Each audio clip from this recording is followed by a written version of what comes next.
वही सबसे पहले आप कोड एडिटर खोलिए और अच्छा इसे सेव कर लिए। पहले एक नई फाइल खोली, उसे सेव किया।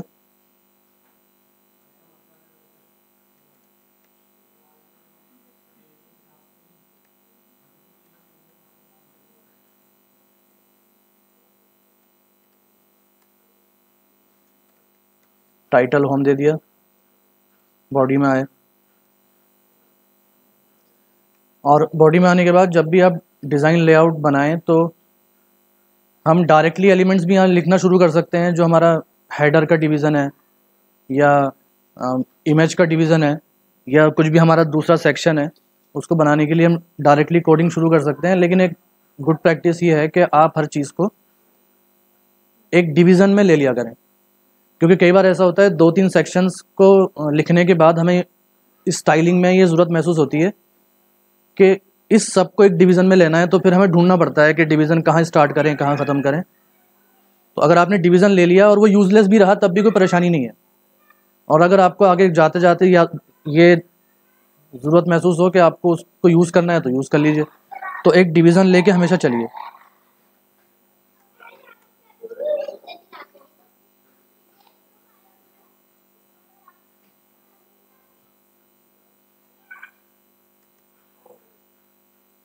ठीक है, अब मैं रियल डिवीज़न ले रहा हूँ जो मेरे हेडर का काम करेगा।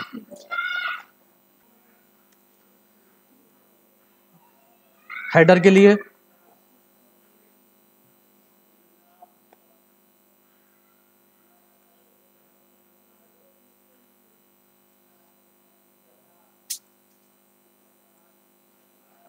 अभी ब्लैंक पेज है हमारा,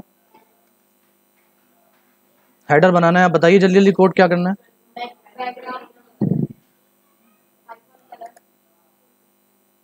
बैकग्राउंड कलर,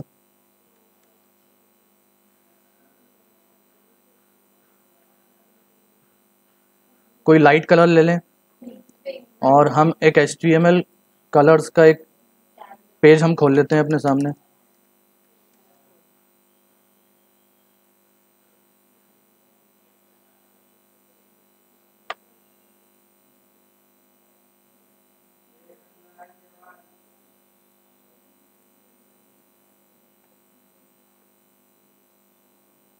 कोई सा भी लाइट कलर,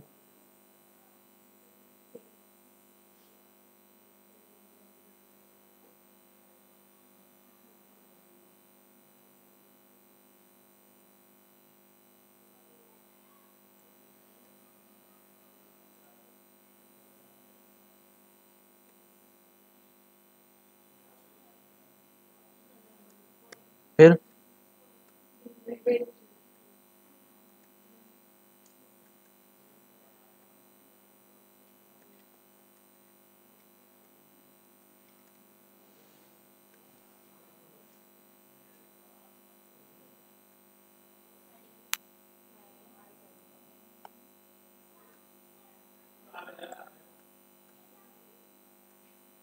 अभी कुछ नहीं आया, क्यों? अभी हाइट देने की ज़रूरत नहीं है। हमें देखना हो तो हम हाइट दे सकते हैं, लेकिन अब तो हम इसमें कुछ कंटेंट डालने को तैयार हैं, तो हम पहले वही काम कर लेते हैं, तो खुद ब खुद नज़र आ जाएगा। हाँ, उसके अंदर क्या डालने हैं? एक लोगो का डिवीज़न और एक मेन्यू का डिवीज़न।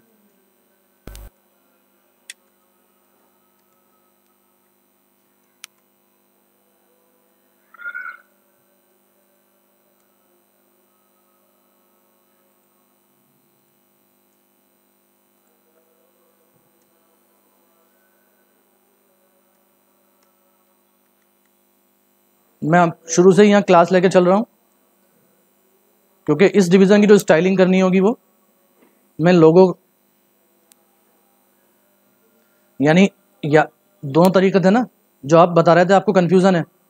या एक तरीका तो ये है कि स्टाइल के अंदर सब चीज़ें लिखिए, दूसरा तरीका ये है कि स्टाइल कुछ मत लिखिए, क्लास लीजिए, उसके उसके अंदर एक नाम दे दीजिए, और जो कुछ आप स्टाइल के अंदर लिखना चाहते थे वो हेड में जाके स्टाइल टैग बनाइए। स्टाइल टैग,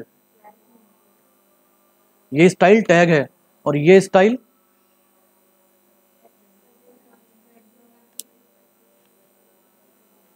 एट्रीब्यूट है, क्योंकि ये टैग के अंदर है। वो स्टाइल खुद अपने में टैग है। तो उस टैग के अंदर, और ये type is equal to tag CSS इसने खुद लिख दिया है। अगर कहीं आप कोई और सा कोड एडिटर यूज़ कर रहे हैं जहाँ पे ये ऑटोमेटिक फंक्शनैलिटी नहीं है तो आपको ही लिखना होगा। और यहाँ पे आप वो क्लास जो लोगो ली है, लोगो लिखी है लेकिन डॉट के साथ, डॉट। और इसकी सारी स्टाइलिंग हम डबल कोट्स में ना करके ब्रैकेट्स में करेंगे, बस ये फ़र्क है। यहाँ डबल कोट्स होता है और वहाँ ब्रैकेट्स होता है। यहाँ डॉट दे देने से और ये नाम क्लास के अंदर लिख देने से इनकी आपस में लिंकिंग हो गई है।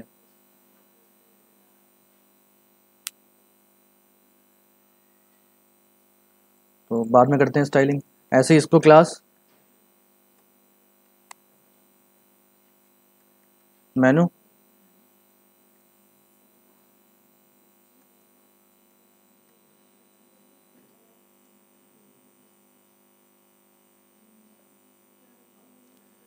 और इसको भी यहाँ से हटा दो स्टाइल। नहीं, इसको हटा देते हैं, मतलब स्टाइल तो मजबूरी में देते हैं हम। इसको भी क्लास के अंदर ले लेते हैं और इसकी क्लास का नाम कुछ और रख दीजिए।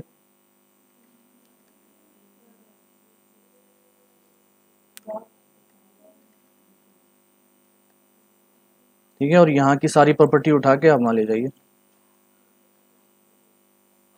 और स्टाइल की अब ज़रूरत नहीं है।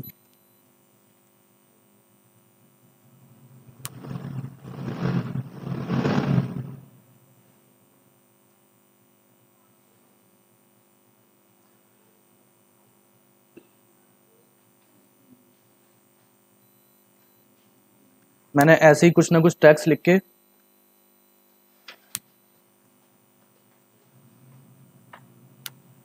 अब आप इसको करिए रिफाइन। ये दो डिवीज़न है, ये वाला लोगो इसका लोगो का है और ये मेन्यू का है। एक तो ये ऊपर नीचे आ रहे हैं, इसको ठीक करिए। कैसे? फ्लोट। तो अब हमें यहाँ लिखने की जरूरत नहीं है, हमने क्लास लेके यहाँ ले रखा है, यहाँ लिखेंगे सब फ्लोट।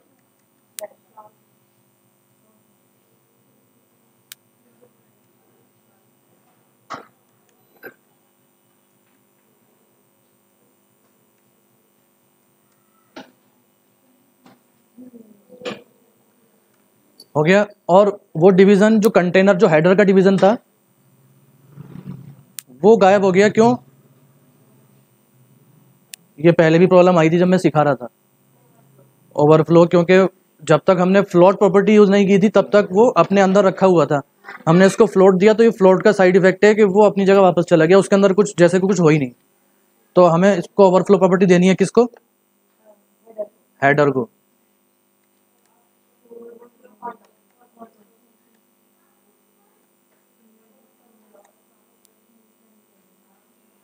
आ गया। अब ये कितना चौड़ा होना चाहिए देखेंगे। पहले हम अपना इसमें कंटेंट डाल लेते हैं। अगर कंटेंट डालने के बाद ये हमारे हिसाब से चौड़ा रहा तो ठीक है, नहीं रहा तो काम कर लेंगे। अब मैंने जो लोगों की इमेज है वो मैंने तैयार करके रखी हुई है, लेकिन मैंने पहले आपको बताया था कि अगर आप किसी वेब पेज में इमेजेस यूज़ कर रहे हैं तो जिस फोल्डर में आपकी इंडेक्स फाइल है या HTML फाइल है उसी में रखें, ताकि आप सीधा सीधा नाम यूज़ कर लें उसके इमेज का। अब हमेशा तो ऐसा होगा नहीं, क्योंकि हमारा वेबसाइट बनेगी तो उसमें 20, 30, 50 HTML फाइल्स हो सकती हैं और 100, 150 जो हैं वो इमेजेस हो सकती हैं। तो वो सारी की सारी चीज़ें अगर एक ही फोल्डर में डाल दी जाएँ तो मैनेज करना मुश्किल होगा।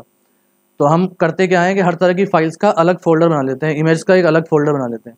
तो मैंने इमेजेस नाम से एक फ़ोल्डर बना लिया और इसके अंदर इमेज रख ली।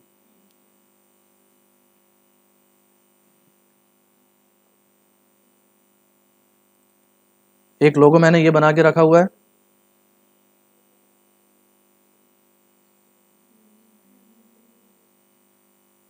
ठीक है, इसका बैकग्राउंड जो है वो वाइट है, ग्रे है, लाइट ऑफ वाइट लिया है मैंने।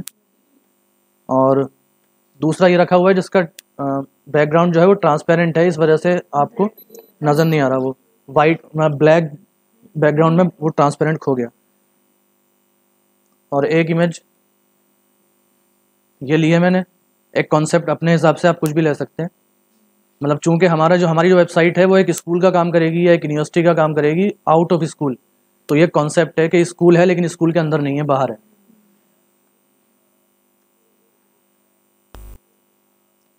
तो मुझे लोगो की में डालनी है और डालनी है ट्रांसपेरेंट वाली। तो LMS लोगो इसका नाम है .png। तो अब मैं इस डमी कंटेंट को हटा के इमेज रख रहा हूँ और उसको सोर्स बताऊंगा। लेकिन अब सोर्स में क्या ध्यान रखना है, क्योंकि हमारी इमेज अब इस फोल्डर में नहीं है, बाहर है और किसी और फोल्डर में है। तो हमें फोल्डर का नाम देना होगा images/LMS logo.png।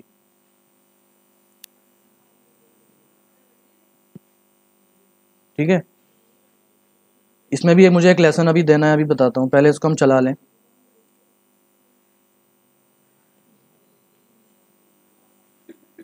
ये क्यों हुआ, ऑब्वियसली हमारी इमेज का साइज जो है इस वाली का वो कितना है, 876 पिक्सल विड्थ है और 282 पिक्सल जो है वो हाइट है। तो इसीलिए वो इतना इसने घेर लिया अपना अपना 876 पिक्सल। तो हमें इसको कम करना है। तो मैं क्या करता हूँ, अब ये इमेज है। अब देखिए ये याद रखने वाली बात है, स्टाइलिंग CSS प्रॉपर्टीज एक तरीका होता है कि हम क्लास बना के दें, एक तरीका ये है मैं जो अब बता रहा हूँ।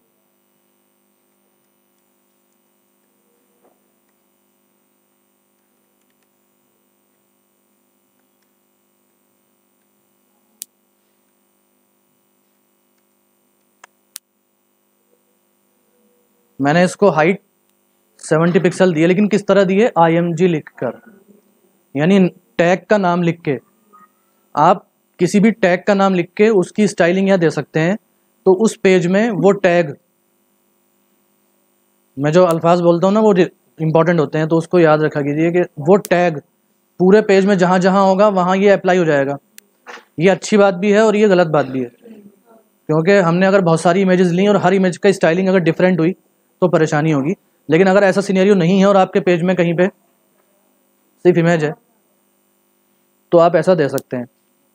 या इसका दूसरा तरीका जो ज़्यादा सेफ है कि जिस टैग को आप स्टाइलिंग देना चाहते हैं उसको एक ID दे लें। ID is an attribute.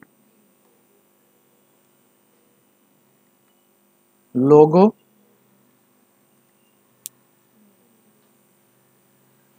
और ये ध्यान रखिएगा किसी भी टैग को जो आप ID दें वो ID यूनिक होनी चाहिए, मतलब किसी उस पेज में किसी और टैग को वो ID ना दें,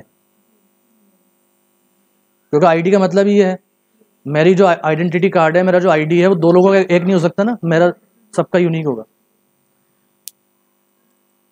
तो यहाँ पर लिखें आप लोगो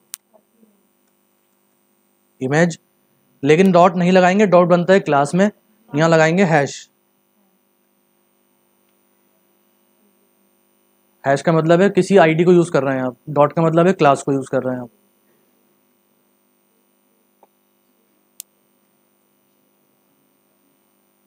ठीक है, काम कर रहा है वैसे ही।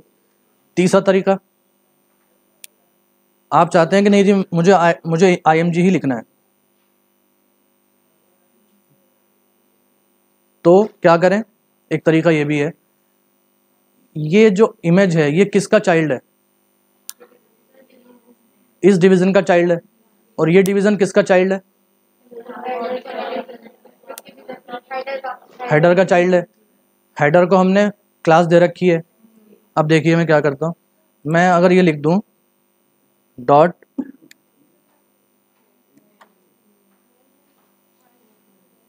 इसका मतलब है IMG टैग पे ये प्रॉपर्टी लगे, लेकिन कौन सी IMG टैग्स जो एक ऐसे एलिमेंट के अंदर है जिसकी क्लास हेडर है। तो क्या होगा, ये पूरे पेज पे इमेज को नहीं छेड़ेगा, हाँ लेकिन इसके अंदर जितनी इमेजेस होंगी सबको छेड़ेगा।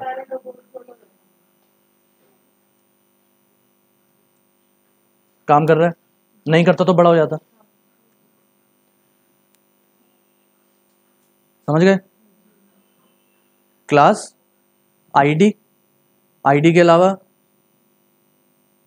टैग, और टैग में लिमिटेशन करनी हो तो किसी क्लास। और यहाँ आप दोनों चीज़ें कर सकते हैं, आप यहाँ इस डिवीज़न को आईडी दे के यहाँ पे आईडी हैशटैग के साथ आईडी यूज़ कर सकते हैं। ये तो आपके ऊपर है ना। आईडी दे के मैं इसको HDR हेडर आईडी दे रहा हूँ, और यहाँ मैं HDR, अब इसका मतलब ये है कि वो सारे IMG टैग्स की स्टाइलिंग कर दो, हाइट 70 कर दो, जो उस एलिमेंट के अंदर है जिसकी आईडी है। तो आप उसकी क्लास ये है लेके काम कर सकते हैं, उसकी आईडी ये है लेके काम कर सकते हैं, और उसके अंदर जितने IMG हों सब लेके काम कर सकते हैं।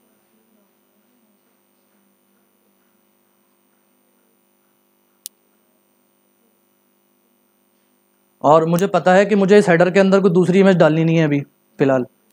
हाँ, अब अगर आपको ये करना होता कि लोगो लेना होता और राइट साइड पे आपको फेसबुक ट्विटर के आइकन लेने होते, वो भी तो इमेज होती, तो आपको ध्यान रखना पड़ता है, वरना वो सबको 70 पिक्सल कर देगा फिर, जो भी हेडर के अंदर इमेजेस होंगी। क्लियर है? तो मेथड कौन सा ठीक लग रहा है जिसको मैं रखूँ यहाँ और आगे चलें?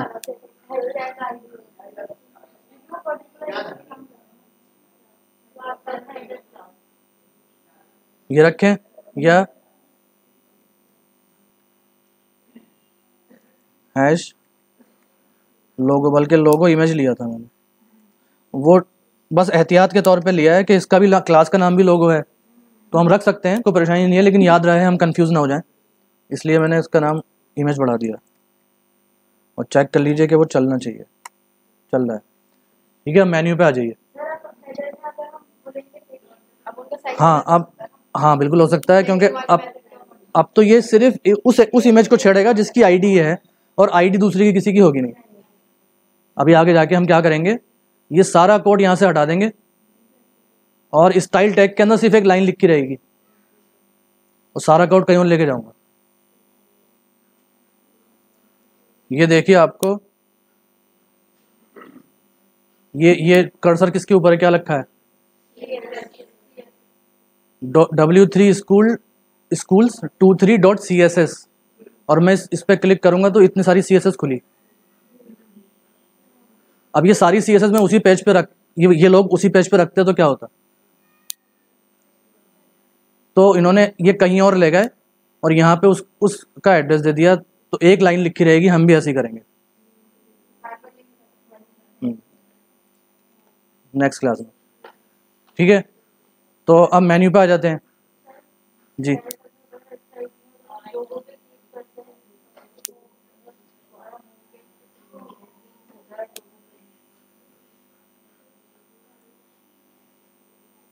हाँ, इन्होंने क्या बताया, इन्होंने ये कहा कि ये कह रहे हैं वेबसाइट्स में क्या होता है कि जब हम उस वेबसाइट के लोगो पे क्लिक करते हैं तो वो उसके होम पेज पे आ जाते हैं, और ऐसा होता है। देखिए, हाँ वो तो जाता है, वो तो एंकर तो हम देखेंगे। ये w3schools.com है ऊपर भी, और हम कहीं अंदर आए हुए हैं, w3schools.com/colors/colorspickup.asp। अब मैं W3 schools पे क्लिक करूंगा तो ये W3 schools का होम पेज खुल गया।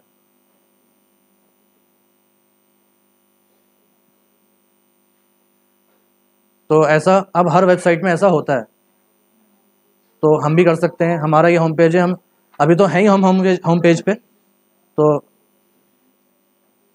हम उसमें अभी कर लेते हैं, या तो चलो अभी देख लेते हैं। अभी इसका मेन्यू करने के बाद देखेंगे तो ज़्यादा अच्छा रहेगा।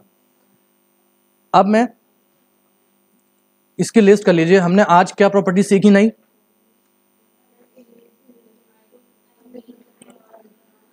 हम CSS थ्रू क्लास तो कर ही रहे थे, CSS थ्रू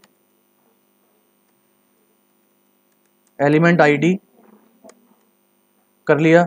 और कोई CSS प्रॉपर्टी नई तो नहीं आई? ठीक है। अब हम क्या करते जाएंगे, कोई HTML में कोई नई चीज़ सीखेंगे तो यहाँ लिस्ट कर लेंगे उसको, और CSS में जो नया सीखेंगे यहाँ। तो अब मैं HTML में लिस्ट टैग या एलिमेंट आता है किसी को? मैं ये डमी डाटा हटा रहा हूँ। और लिस्ट पता है किसको? HTML के अंदर लिस्ट कैसे लाते हैं? लिस्ट क्या होती है जानते हैं? मतलब लिस्ट की स्टाइलिंग वाली चीज़।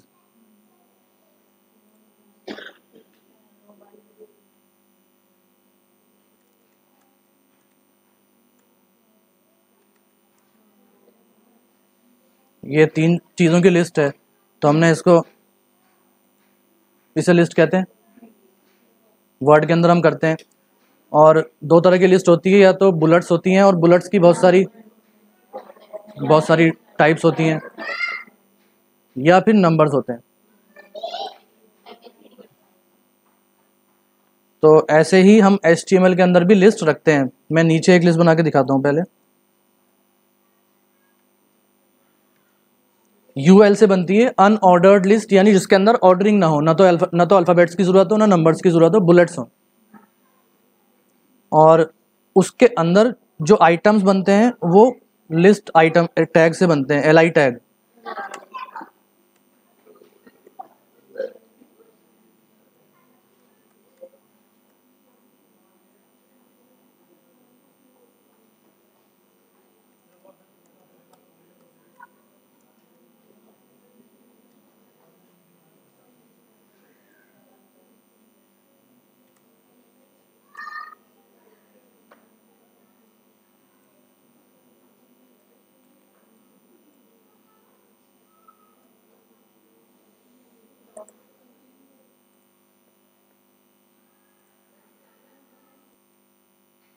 तो लिस्ट ऐसे होती है। और अगर मैं इस U को O कर दूं,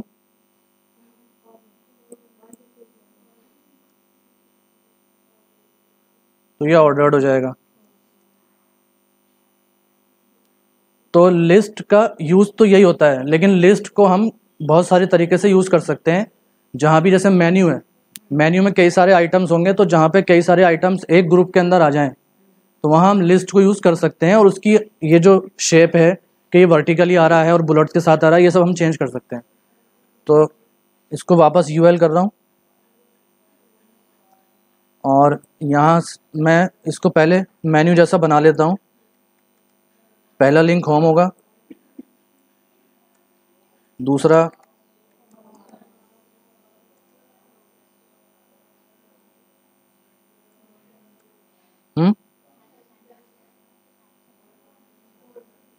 हाँ कोर्सेज, और ये हम लॉगिन रख लेते हैं।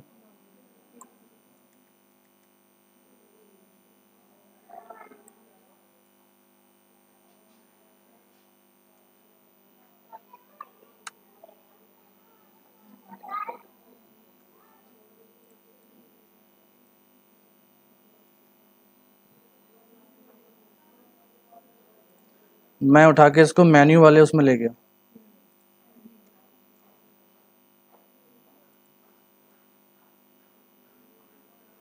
तो ये तो होनी थी प्रॉब्लम, ये तो एक्सपेक्टेड था। अब हम इसको ठीक कर लेते हैं।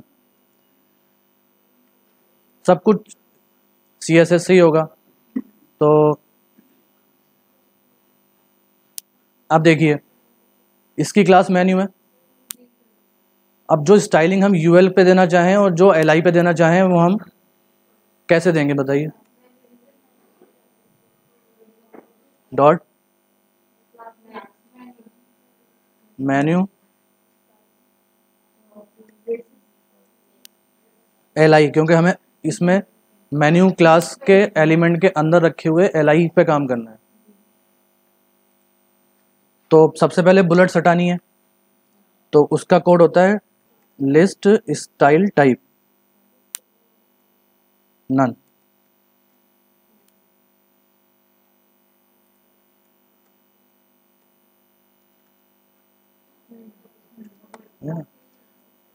हो गया। तो मैं इसको वापस स्टाइल हटा के ऊपर ले जाता हूँ जहाँ होना चाहिए इसको।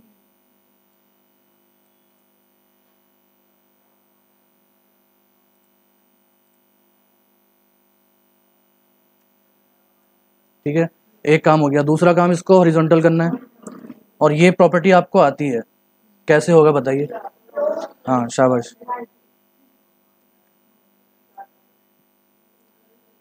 राइट करूँ? चलो पहले राइट करके देखते हैं।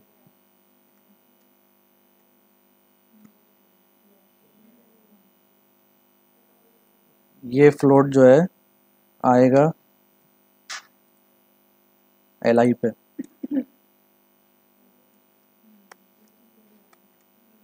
Menu LI।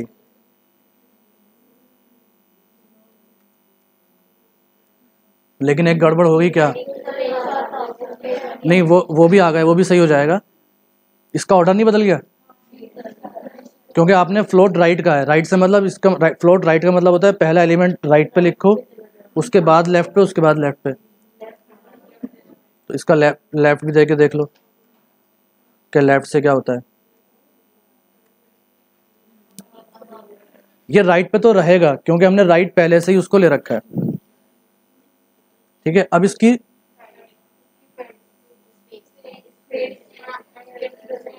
अब दोनों रास्ते आपके पास हैं, मैंने बताया था। स्पेस अंदर भी दी जा सकती है कंटेनर के, और बाहर भी दी जा सकती है। बाहर वाली को मार्जिन कहते हैं, और अंदर वाली को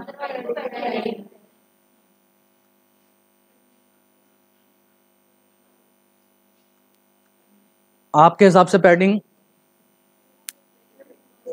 चारों तरफ पैडिंग दें, दो तरफ दें, एक तरफ दें, कैसे करें?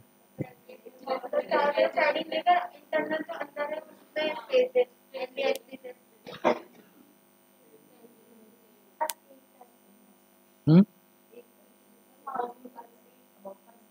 वो स्पेस आप इनके पैडिंग बताइए, पैडिंग क्या लिखूं?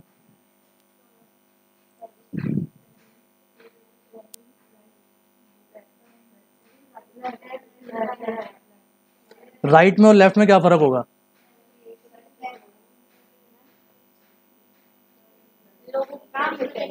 हम्म, लोगों पे नहीं जाएगा ये।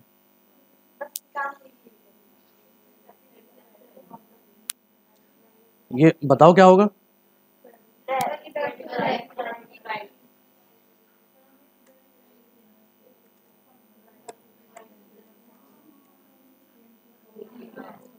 और मैं इसको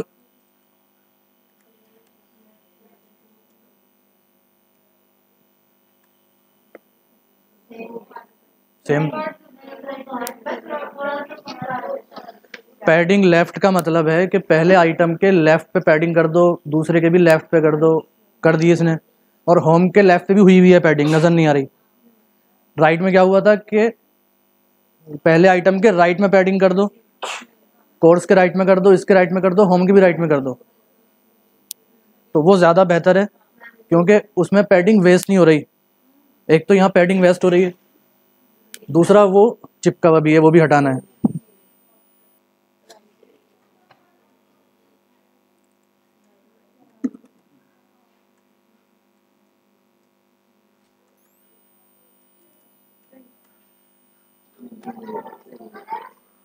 और इसका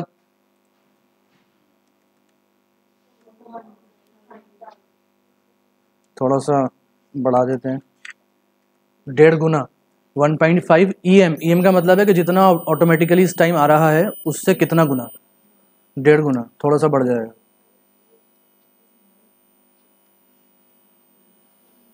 ठीक है, अब आप चाहें तो थोड़ी सी पैडिंग इसकी ऊपर भी, ताकि ये बीच में आ जाए। पैडिंग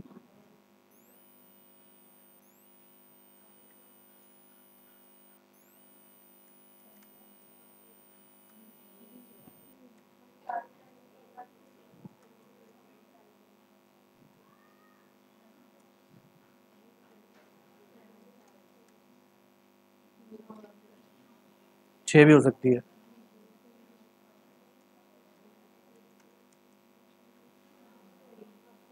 ठीक है, तो ये आ गया। अब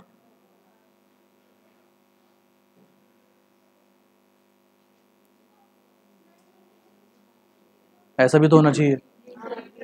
इसमें दोनों चीज़ें हैं, एक तो हमारा कर्सर ये आने के बाद ये उंगली बन गया, यानी ये लिंक बन रहा है। हमारा अभी लिंक नहीं है, टेक्स्ट है सिर्फ, तो इसको लिंक बनाना है। तो नई चीज़ क्या सीखी?